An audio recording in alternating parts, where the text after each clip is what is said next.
नमस्कार, स्वागत है आपका एएनबी न्यूज की विशेष पेशकश न्यूज नाउ में। आपके साथ मैं हूं नवीन पांडे। आज न्यूज नाउ में सबसे पहले बात करेंगे गुजरात दौरे पर पहुंचे राहुल गांधी ने कौन कौन से बड़े दावे कर राजनीतिक बहस तेज कर दी। वहीं दूसरे सेगमेंट में दिखाएंगे तमिलनाडु में हुई बीएसपी प्रदेश अध्यक्ष आर्मस्ट्रांग की निर्मम हत्या के बाद क्यों उठ रहे हैं सवाल। वहीं तीसरे सेगमेंट में बात करेंगे आबकारी केस में जेल में बंद सीएम केजरीवाल की पत्नी सुनीता केजरीवाल ने आज सिस्टम पर क्या सवाल उठाए हैं। तो चलिए बिना किसी देरी के शुरू करते हैं न्यूज नाउ।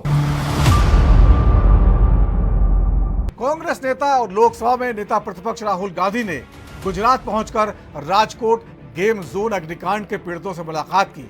इसके बाद उन्होंने कार्यकर्ताओं को संबोधित करते हुए अगले विधानसभा चुनाव में कांग्रेस की जीत का दावा किया। राहुल ने इस दौरान गुजरात में अयोध्या का मुद्दा उठाते हुए बीजेपी और पीएम मोदी को जमकर घेरा। कांग्रेस में कमियां और घोड़े का उदाहरण। गुजरात में 2027 में होने वाले विधानसभा चुनाव को लेकर राहुल गांधी अपनी जमीन करने में जुट गए हैं। लोकसभा में नेता प्रतिपक्ष बने राहुल गांधी ने गुजरात पहुंचकर अभी से चुनावी शंखनाद कर दिया है। अहमदाबाद में कार्यकर्ताओं को संबोधित करते हुए राहुल गांधी ने घोड़े का उदाहरण देते हुए गुजरात कांग्रेस की खामियों पर बात की। एक शिकायत भी है, ये भी नहीं है कि कांग्रेस पार्टी गुजरात में कमियां नहीं है, ये कहना पड़ेगा, कहना पड़ेगा।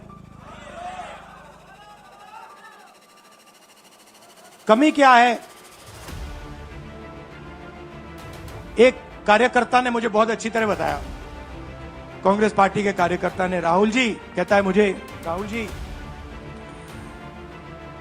ये कांग्रेस पार्टी में एक मुश्किल है, दो तरीके के घोड़े होते हैं। एक रेस का घोड़ा होता है, दूसरा शादी का घोड़ा होता है। ये आप कभी कभी कांग्रेस पार्टी क्या करती है, रेस के घोड़े को शादी में भेज देती है और शादी के घोड़े को रेस में लगा देती है।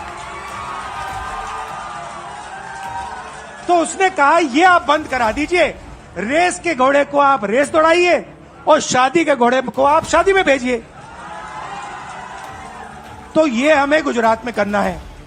जो रेस का घोड़ा है, जो तैयार है, दौड़ने के लिए तैयार है, उसको रेस में लगाना चाहिए। और जो हमारे शादी के घोड़े हैं, जो हैं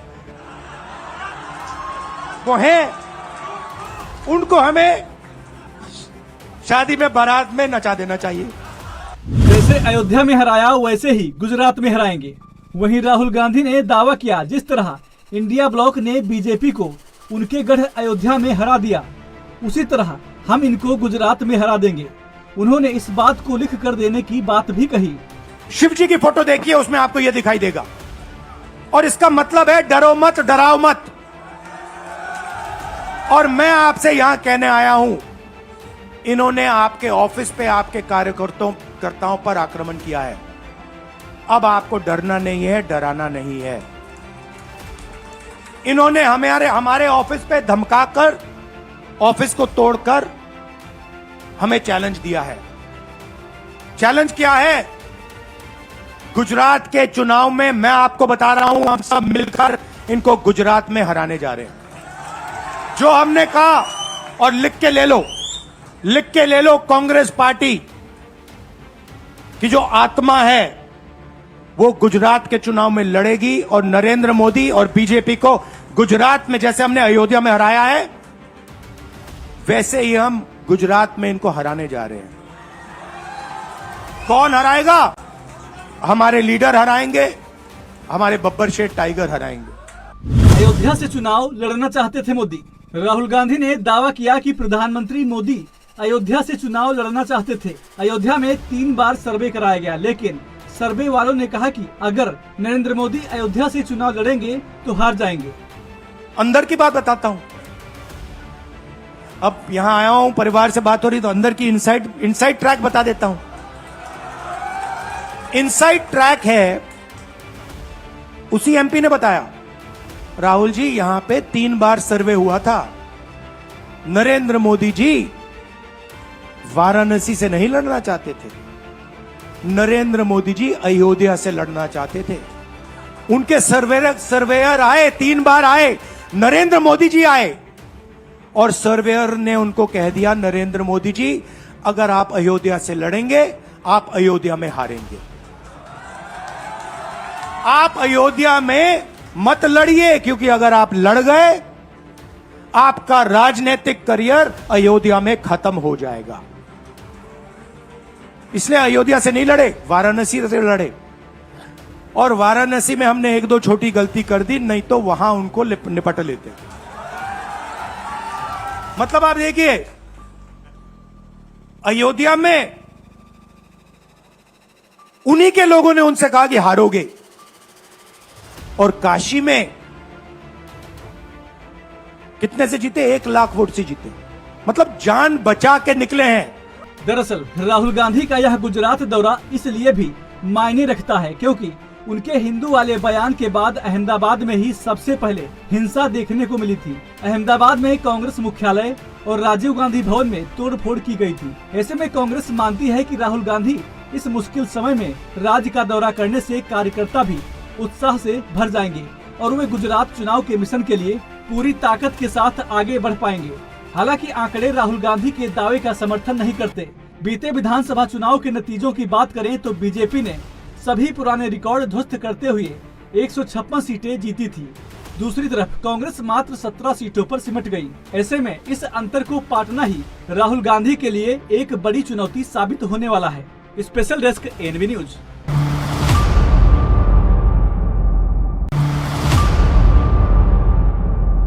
दिल्ली के सीएम अरविंद केजरीवाल की पत्नी सुनीता केजरीवाल ने शनिवार को वीडियो संदेश जारी कर उनकी गिरफ्तारी के कारण बताए हैं। उन्होंने कहा कि आपको पता है कि केजरीवाल जी को क्यों गिरफ्तार किया गया है।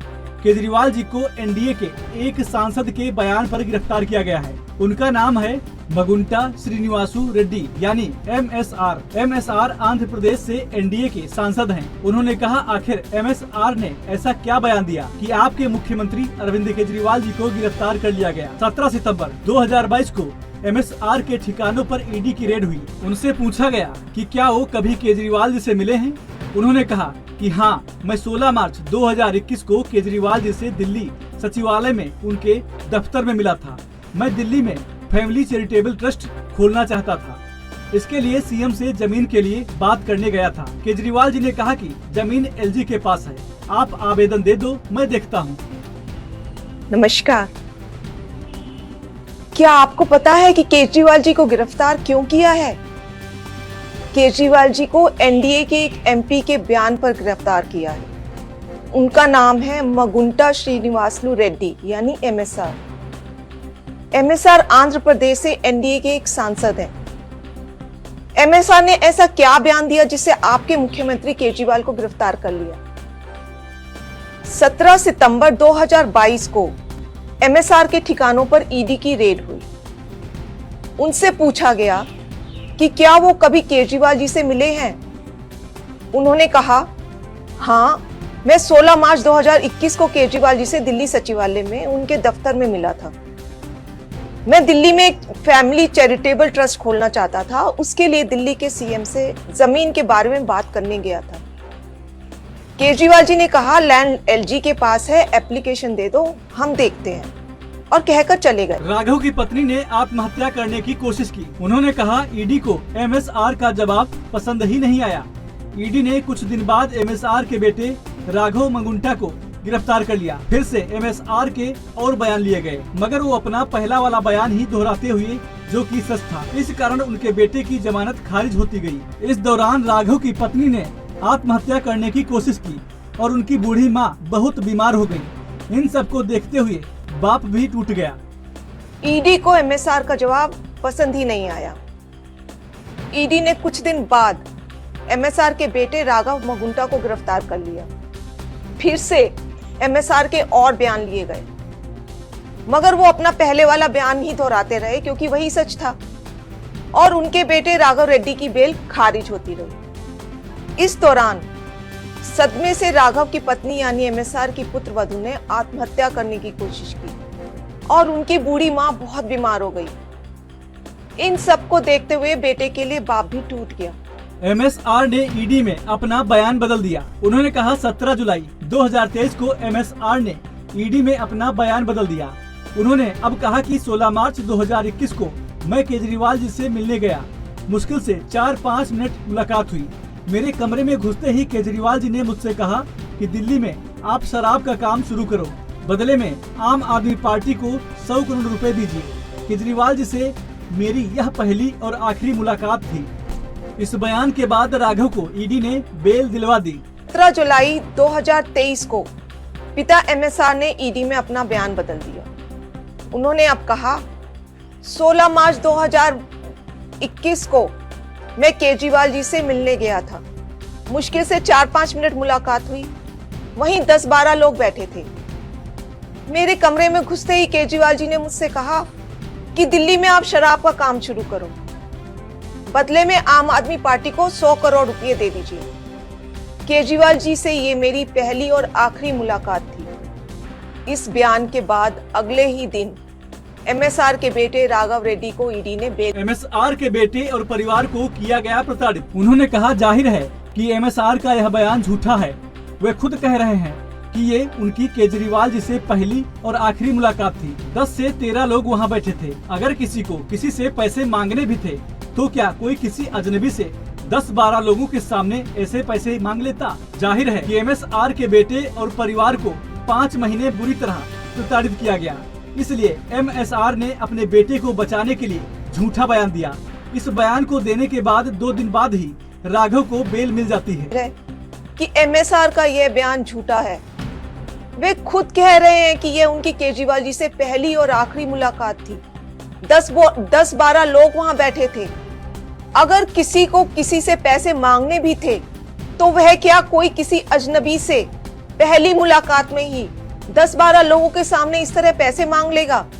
जाहिर है कि एमएसआर के बेटे और परिवार को 5 महीने बुरी तरह प्रताड़ित किया गया।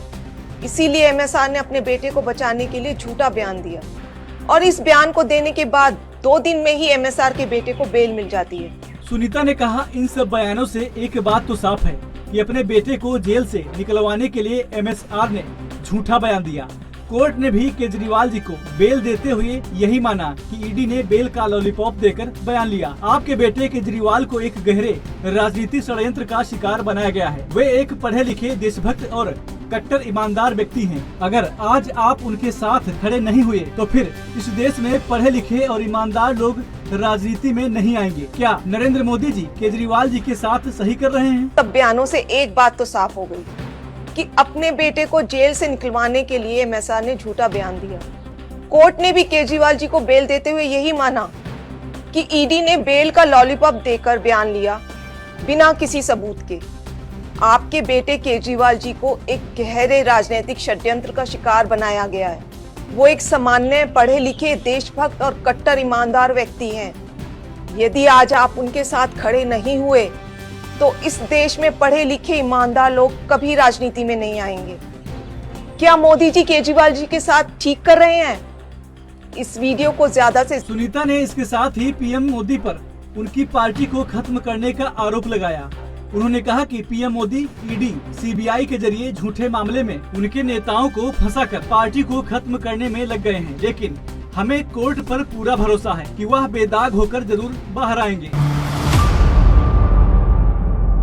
तमिलनाडु में बहुजन समाज पार्टी के प्रदेश अध्यक्ष के आर्मस्ट्रांग की उनके घर के बाहर हत्या कर दी गई है।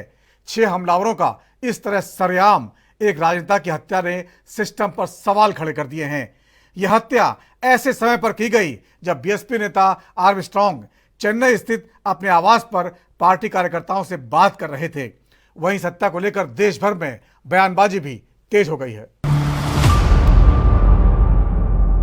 बीएसपी के शीर्ष नेताओं में शामिल तमिलनाडु के प्रदेश अध्यक्ष के आर्मस्ट्रांग की हत्या कर दी गई है। तमिलनाडु में बीएसपी को मजबूत कर रहे के आर्मस्ट्रांग बीएसपी सुप्रीमो मायावती के विश्वास पात्र माने जाते थे। आर्मस्ट्रांग पर बाइक सवार 6 लोगों ने धारदार हथियार से हमला कर उनको मार डाला।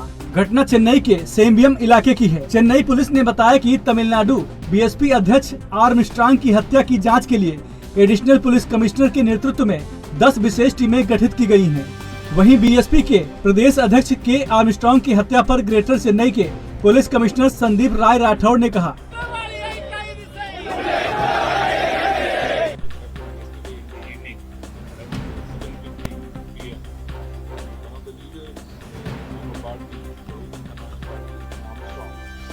he was murdered when he had gone towards his residence, which is under construction.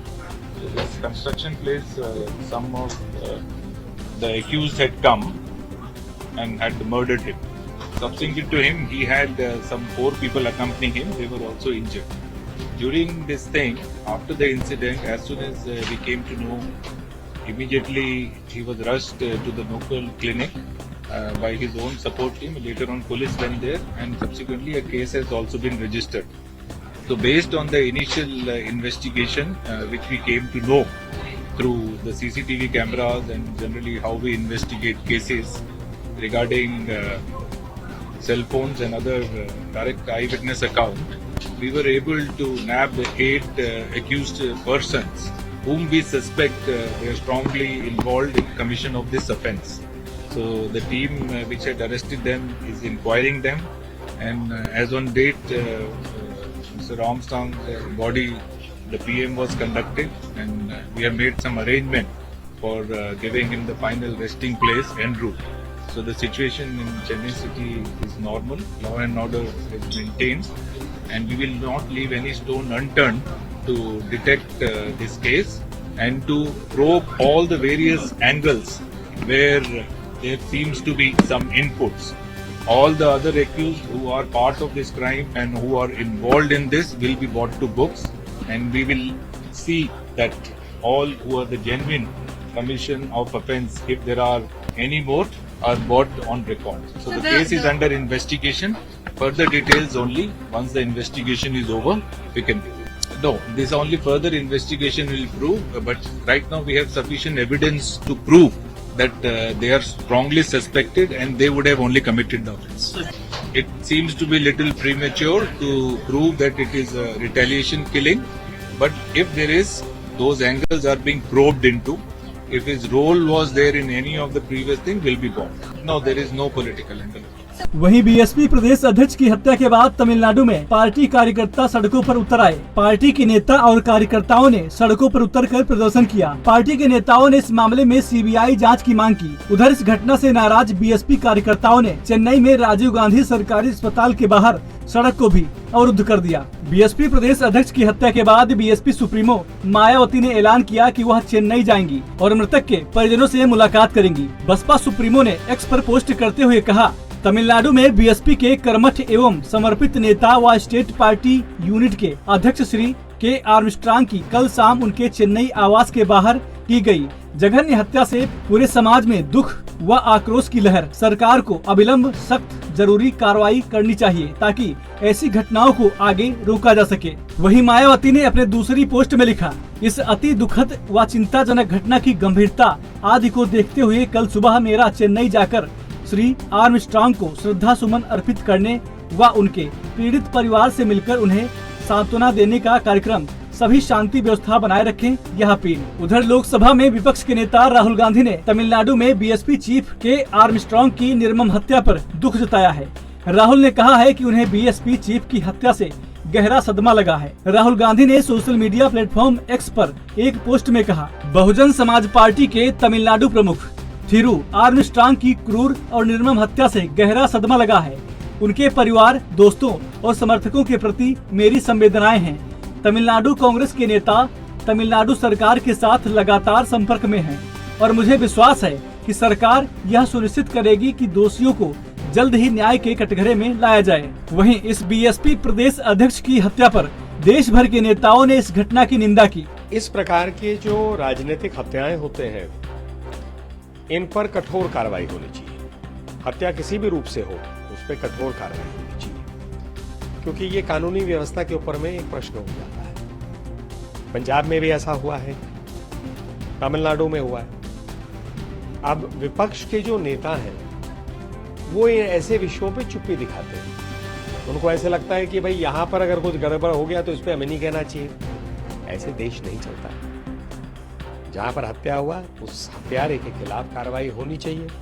उसके परिवार, जो इनकी हत्या हुई है, उनके परिवार के साथ संवेदना होनी चाहिए। और कांग्रेस के जो वरिष्ठ नेता हैं, बाकी इंडी गठबंधन के जो नेता हैं, उनको एक स्वर में हर ऐसे जो हादसा होता है या मर्डर होता है उस पर एक स्वर में बोलना चाहिए, उसकी निंदा करनी चाहिए। ऐसा थोड़ी ना हो सकता है कि जहां उनको पसंद है वही निंदा करेंगे, दूसरी जगह जो है आंखें बंद कर देंगे।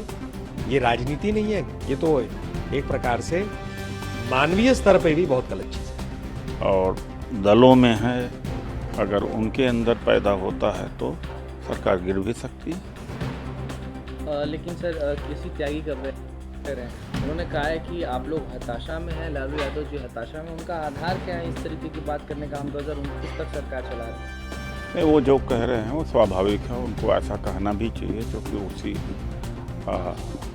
दल के हैं या उसी गठबंधन के हैं, उसमें मुझे कोई आपत्ति नहीं है। आर्मस्ट्रॉन्ग का मर्डर हुआ, उसको लेकर के मायावती जी का भी बयान आया। उन्होंने कहा है कि इस तरीके की घटना कहीं ना कहीं स्टेट गवर्नमेंट पर बड़ा सवाल खड़ा करती है और स्टेट गवर्नमेंट को इस तरीके के जो गुनाहगार हैं इस घटना के, उसको पनिश करना चाहिए। नहीं, बिल्कुल सही डिमांड है और मैं भी मांग करता हूं कि वहां पर जो साजिश की सरकार है उनके खिलाफ सख्त एक्शन लिया जाना चाहिए। ब्रॉड डे लाइट में इस तरह से मर्डर कर देना और बिना भय और बिना किसी हिचक के, तो निश्चित तौर से बड़ा हृदय विदारक घटना है। इस पर संज्ञान में आना चाहिए। हम भी सरकार से आज करेंगे कि कोई ऐसा एग्जाम्पलरी पनिशमेंट हो जो कि ऐसा ना हो सके। यह घटना तमिलनाडु में किसी भी राजनीतिक कार्यकर्ता की हत्या और राजनीतिक दल के अध्यक्ष की हत्या, यह निश्चित रूप से एक चिंता का विषय है और तमिलनाडु पुलिस इस मामले में निश्चित अग्रतर कार्रवाई सुनिश्चित करेगी। बता दें कि तमिलनाडु की राजधानी चेन्नई में 5 जून को शाम 7 बजे बीएसपी के प्रदेश अध्यक्ष की बेरहमी से हत्या कर दी गई। आर्मस्ट्रॉन्ग पेरम्बूर इलाके में अपने नवनिर्मित घर के पास दोस्त से बातचीत कर रहे थे। इसी दौरान हथियारों से लैस 3 बाइकों पर सवार बदमाशों ने आर्मस्ट्रॉन्ग पर हमला कर दिया। आर्मस्ट्रॉन्ग को घायल अवस्था में एक निजी अस्पताल ले जाया गया, जहां उन्हें मृत घोषित कर दिया गया। आर्मस्ट्रॉन्ग पेशे के एक वकील और अम्बेडकरवादी थे जो दलितों के हित के लिए काम करते थे। आर्मस्ट्रॉन्ग कई सालों तक बीएसपी के प्रदेश अध्यक्ष रहे। वह उत्तरी चेन्नई इलाके में काफी लोकप्रिय थे, खासकर उन युवाओं के बीच जिसकी उन्होंने पढ़ाई पूरी करने और नौकरियों के कई मामलों में मदद की थी। वह अपनी राजनीतिक सक्रियता और स्थानीय मध्यस्थता में भूमिका के लिए भी जाने जाते थे। Special desk NB news. और न्यूज नाउ में आज इतना ही। वक्त छोटे से ब्रेक का है। ब्रेक के बाद भी खबरों का सिलसिला जारी रहेगा।